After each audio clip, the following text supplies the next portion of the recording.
दिपके यांना भेटण्यासाठी मोठी गर्दी होतीये, त्यामुळे त्यांना कुटुंबियांना वेळ देता येत नसल्यानं आता थेट सकाळी 1 तास आणि संध्याकाळी 1 तासच अभिजित दिपके लोकांना भेटणार आहे आणि अशा पद्धतीचा बॅनर अभिजित दिपके यांच्या घराबाहेर लावण्यात आलेला आहे।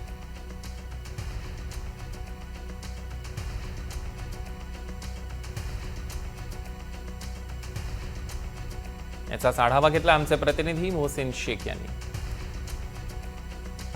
अभिजित दिपके हे दिल्लीहून छत्रपती संभाजीनगरच्या घरी पोहोचले आणि त्यामुळे सकाळपासून लोकांची आणि भेटणाऱ्यांची गर्दी वाढली आणि त्यामुळे आता या ठिकाणी एक होर्डिंग त्यांच्या घराबाहेर लावण्यात आलेलं आहे। भेटणाऱ्यांसाठी आता वेळ ठरवण्यात आलेला आहे अभिजित दिपकेंना, ज्यात असं लिहिलं आहे की सकाळी 11 ते 12 आणि संध्याकाळी 5 ते 6 म्हणजे सकाळी 1 तास आणि संध्याकाळी 1 तास अशा पद्धतीने लोकांना भेटता येणार आहे। हे आपण जर घर बघितलं तर हे अभिजित दिपकेंचं घर आहे, जिथे सध्या ते थांबलेले आहे।